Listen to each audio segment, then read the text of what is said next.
শেখ মুজিব যেমন হয়েছিল, মনে করতে হবে সে নির্বাচিত, বুঝছাও। এবং ওই জন্য শুধু এটা না, এই জন্য পাওনা বেতন টেতন সব দিতে হবে। চমৎকার, এটা কেবল শুরু।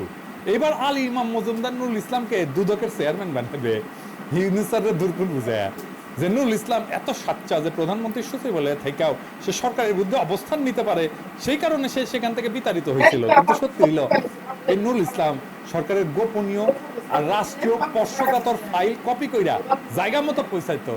স্যার শোনেন, আলী ইমাম মজুমদার আপনাকে বলবে যে নুরুল ইসলাম সৎ আর দুর্নীতির বিরুদ্ধে অবিচল বইলা তার সহ্য হয় না। আসলে বেটা ফাইলছে নিশ্চিত। আপনি নিজে খোঁজ নেবেন, ভালো করে খোঁজ নেবেন। আমার কথা বিশ্বাস করার দরকার নাই, আপনি নিজের লাইনে খোঁজ নেন। আপনি বায়াস হওয়ারও দরকার নাই, আপনি নিজের লাইনে খোঁজ নিয়ে দেখেন ফাইলস ওরা কিনা।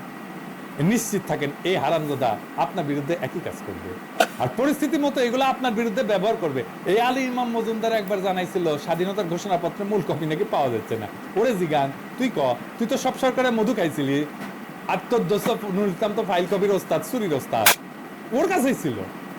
স্যার আপনি তো জানেন আমি কারো পক্ষে কথা কইনি, একমাত্র বাংলাদেশ, বাংলাদেশের জনগণ। স্যার আপনারে কই, এক সেকেন্ড সময় নষ্ট না করে আলী ইমাম মজুমদার, নুরুল ইসলাম আর ফজলুর রহমানদের এই মুহূর্তে বিদায় দেন পাছায় লাথি দিয়া।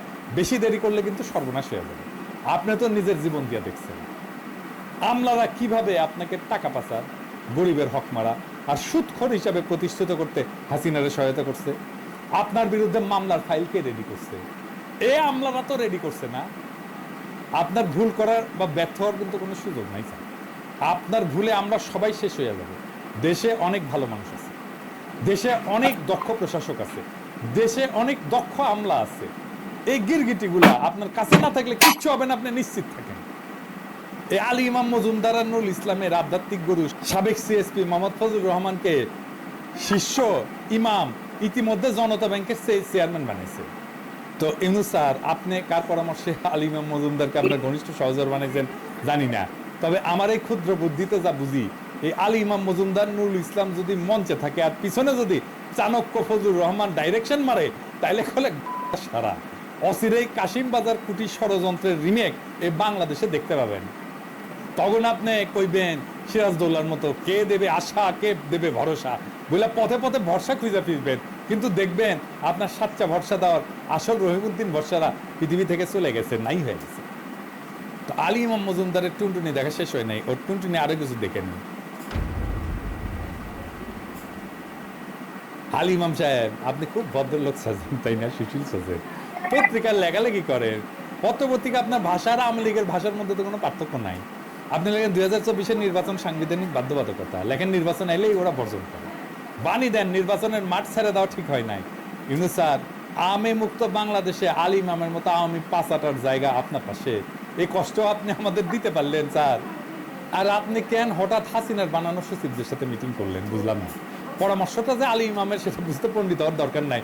তবে একটা উপকার আমার হয়েছে, ছবির একটা ফ্রেমে বদমাইশগুলোর একসাথে দেখার সুযোগ পেয়েছি।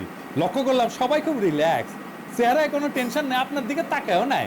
কেউ কেউ ডাইনে বায়ে কাজুয়ালি তাকাইতেছে, কেউ কলম নাড়াচাড়া করছে। কারণ একটাই, ওরা জানে আলী ইমাম তাদের আসল হুজুর, আপনি কিছুই না। ইমাম সাহেব যদি বলেন নো চিন্তা, তাইলে ওরা সিরিয়াসলি আপনার কথা শোনার প্রয়োজন মনে করবে কেন? স্যার আপনি কি ভুলে গেছেন যখন সারা বাংলাদেশ হাসিনা পুলিশ লীগ আর তার অঙ্গ সংগঠনগুলা টার্গেট কইরা ছাত্র জনতাকে নির্বিচারে হত্যা করে চলতেছিল, তখন ওই হারামজাদাগুলো ছিল নির্বিকার। পর্দানসীন গৃহবধূ স্কুটিতে কইরা পানি পয়সা দিছে তৃষ্ণার্ত ছাত্র জনতার কাছে, গুলি আর প্রাণ হারানোর আশঙ্কার তোয়াক্কা না কইরা।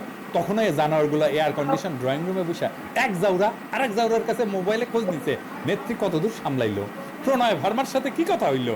যখন আমার বস্তিবাসী বোন গুলির বৃষ্টি উপেক্ষা কইরা আন্দোলনরত ছাত্র জনতার কাছে অতি সামান্য কাঁঠালের কুয়া পৌঁছাইতে মরিয়া হয়েছে, তখন এই সমস্ত বাইঞ্চোদদের এক একজন আরেকজনকে আশ্বাস দিছে নেত্রী সব ঠিক করে ফেলাবে, নাকে তেল দিয়া ঘুমাও, যেমন বলছিল নির্বাচন কমিশন সচিব কালা জাহাঙ্গীর। বোতল কামালের যখন পুলিশের এডিসি মোবাইল স্ক্রিনে দেখায় কয় এটা মরলে একটা পরে বাকিতে যায় না, তখন পিছনে দ্বারা এই কালা জাহাঙ্গীররা পৈশাচিক হাসে। আর এদের সতীর্থরা আশ্বস্ত হইয়া সন্ধ্যাবেলা মদের গ্লাসে ঠোকাঠুকি কইরা সাবাস বাপের বেটা বইলা উল্লাস করে। মুগ্ধ যখন টিয়ার গ্যাসের ঝাঁজ সামলাইতে সামলাইতে পানি লাগবে বলে এয়ারপোর্ট রোডে ছুটে বেড়াচ্ছিল, তখন একজন আর একজনকে আশ্বস্ত করতেছিল চিন্তা নাই আর্মি নামতেছে। এই ইবলিশরা এখনো বসুন্ধরা আর উত্তরায় মিটিং করে কেমনে প্রশাসনিক কু করা যায়। লক্ষ্য করবেন এই কুত্তার বাচ্চারা 5ই আগস্টের আগে তো না, জনতার বিজয়ের পর এখন পর্যন্ত একটা শব্দেও আন্দোলনের পক্ষে একাত্মতা দূর থাক সমর্থন জানায় না।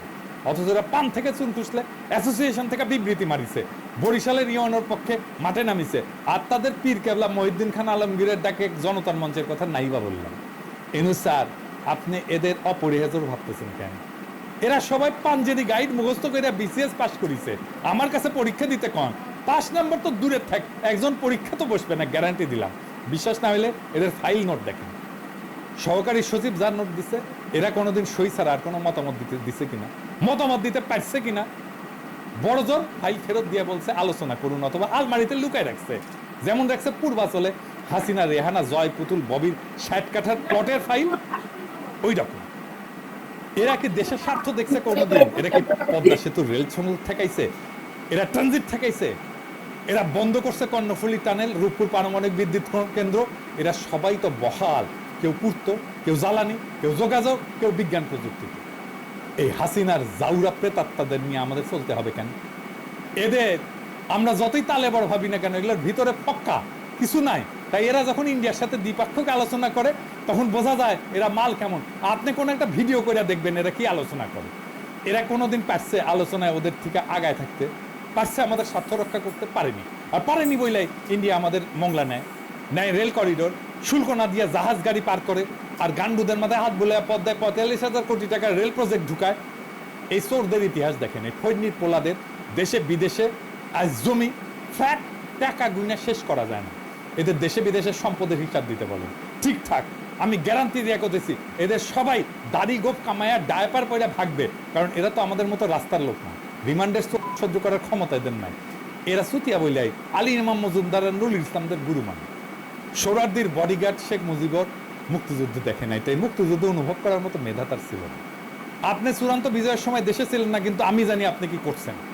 আপনি প্রত্যেকটা মুহূর্তের জন্য যুক্ত ছিলেন, আপনি প্রত্যেকটা মুহূর্তে চেষ্টা করছেন যেন আরো রক্তপাত না হয়, আপনি প্রত্যেকটা মুহূর্তে চেষ্টা করছেন যেন এই জালেম পরাজিত হয়। এটা বাংলাদেশের মানুষ কয়জন জানে জানি না, আমি নিজে জানি। যাই হোক, ঠিক একইভাবে চারিদিকে সহস্র নাগিনীর বিষাক্ত নিঃশ্বাসের মাঝ দিয়ে আপনি আমাদের নিরাপদ গন্তব্যে নিয়ে যাবেন বলে আমাদের আস্থা আপনার উপরে। আপনি আমাদের নিরাশ করবেন না। আপনার ভয় কি স্যার? অজেয় বীর ছাত্ররা আপনার সাথে আছে, আর তার সাথে আছে 18 কোটি জনতা, কাঁধে কাঁধ মিলিয়ে দাঁড়ায় যাব আপনি ডাকলেই। আর যদি আপনিও আলী ইমামদের ফাঁদে ইন্দুর হইয়া যান, আর আলী ইমাম, নুরুল ইসলাম, ফজলুর রহমান, প্রশ্নে থাইকা যাওয়া হাসিনার জাউরারা যদি নিজেদেরকে ইঁদুর মারা বিড়াল মনে করে, তাইলে ওই ইঁদুর মারা বিড়ালরা শুনে রাখো, বিড়াল বাঘের মামা মনে কইরা ফাল পারতে পারে, কিন্তু এদের জন্য বাঘের আব্বাজানে খাবার দরকার নাই, হুঙ্কারি যথেষ্ট।